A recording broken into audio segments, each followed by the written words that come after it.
or you make decisions that mar you based on your faith and your relationship and direction in life. And these are key aspects of any person's singlehood. So what we'll be examining these three basic T's. Number one of them is temptations.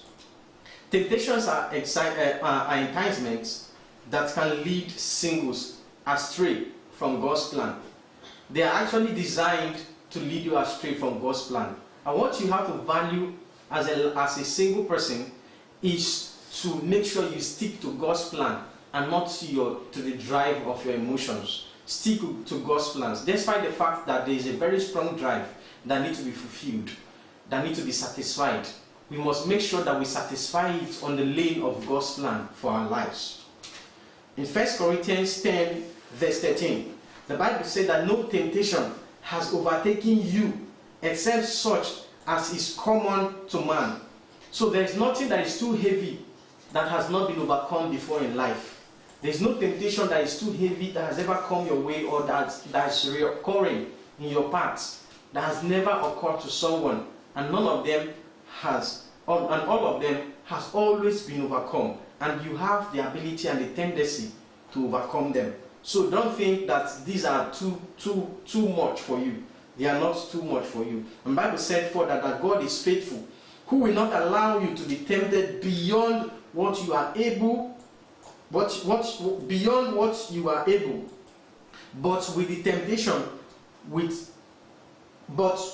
temptation we always make the way of escape, that you may be able to bear it. That means for every temptation that comes your way, God has set a limit that it cannot be bigger than you. So it means that those things that you think that they are your weaknesses, they are not your weaknesses, because they cannot be your weaknesses. You have the strength to overcome them and not to term them your weakness. James 4, verse 7, the Bible said that therefore submit to God, resist the devil, and he will flee from you. So we have the ability to submit to God, and that's the first assignment that God has given to us. So if we want to be safe from temptations, we have to submit totally to God, and we have to resist that devil, and he will flee from us. It means the devil has the ability to flee from us when we submit to God, so that he don't keep sticking around our life. Secondly, temperature. What is temperature in this context? Temperature refers to pressures from peers, pressures from family, and pressures from society regarding marriage decisions, regarding relationship decisions. And this is very common in the life. See, a lot of people are getting married, a lot of people are posting pre-wedding pictures, people of your classmates in secondary schools, people your classmates in the university and the polytechnics and all that.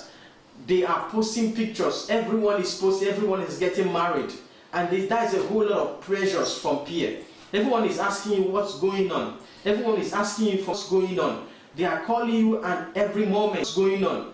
People in the society, on social media, there's a whole lot of pressure that is jammed on the life of a single person.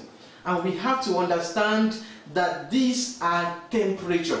They are here to hit you up to make the wrong decision. They are not there to hit you up to make the right decisions. They are there to hit you up to make the wrong decisions. So that is why you have to be intentional. And the Bible said that you should not be conformed to the standards of this stable mind in the midst of all this pressure that comes from all angles in our society as a single person. And that's from Romans 12, verse 2.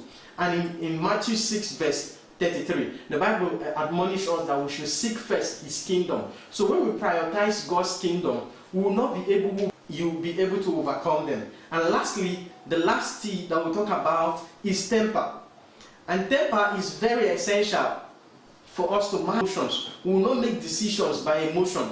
It is very wrong to make decisions by emotion, but it's not wrong to have emotions, because we are emotional beings. It is not wrong to have emotions, but it's very wrong for us to be driven by our own emotions. When we make decisions, what are the things that back up our decisions? Is it the plan of God for our life?